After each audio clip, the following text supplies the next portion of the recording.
Assalamualaikum, ketemu kembali dengan Asriku Kreasi. Kali ini saya akan membuat sampler sasiku dengan motif hogan sasi. Motif yang mudah untuk diaplikasikan. Bahan yang diperlukan seperti biasa adalah kain yang sudah diberi grid, ukuran kotaknya mengikuti keinginan kita.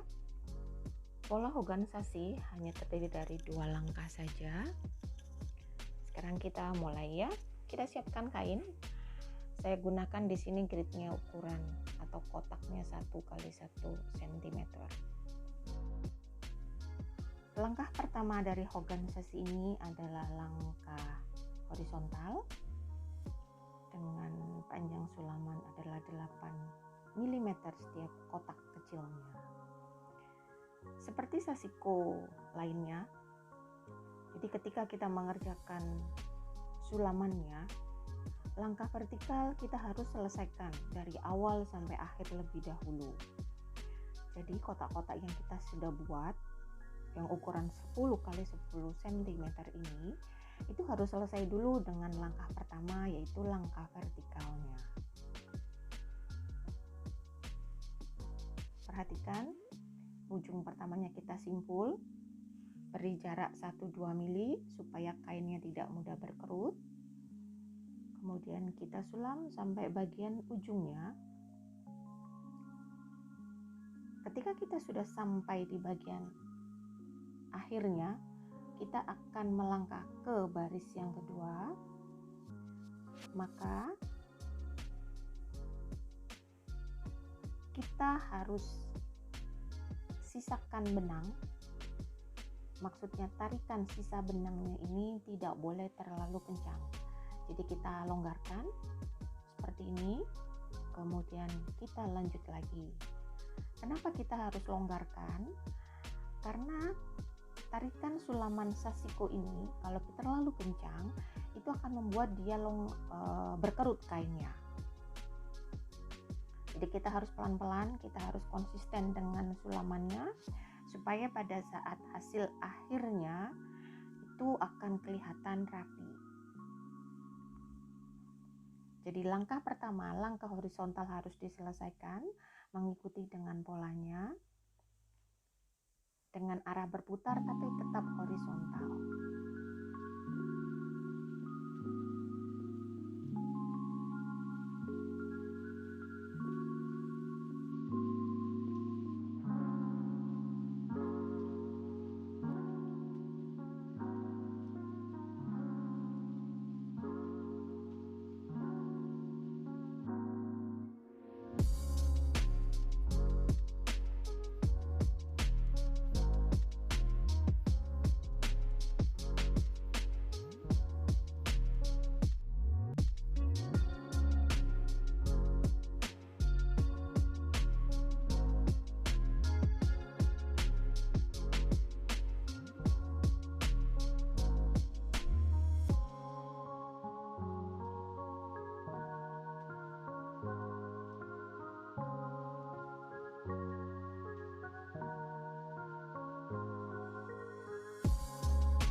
Langkah pertama horizontal selesai, kita lanjutkan ke langkah vertikal dengan panjang garis yang sama dan cara yang sama pula.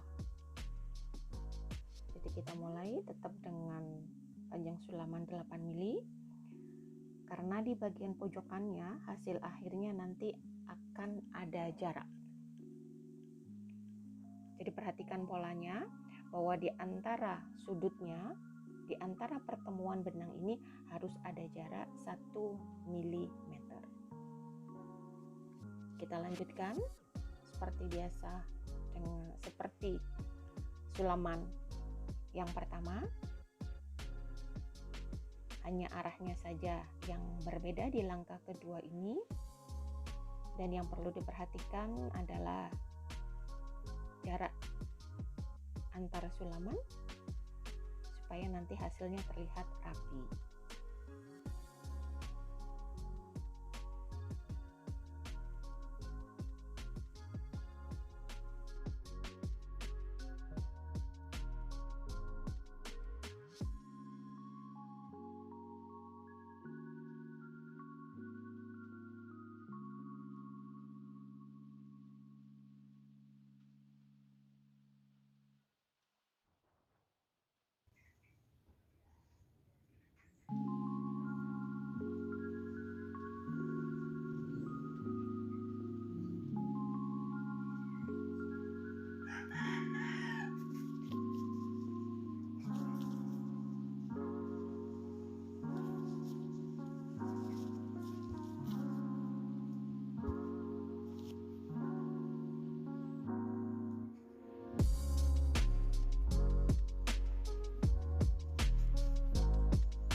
yang sudah selesai semua sulamannya, kemudian kita simpul seperti biasa.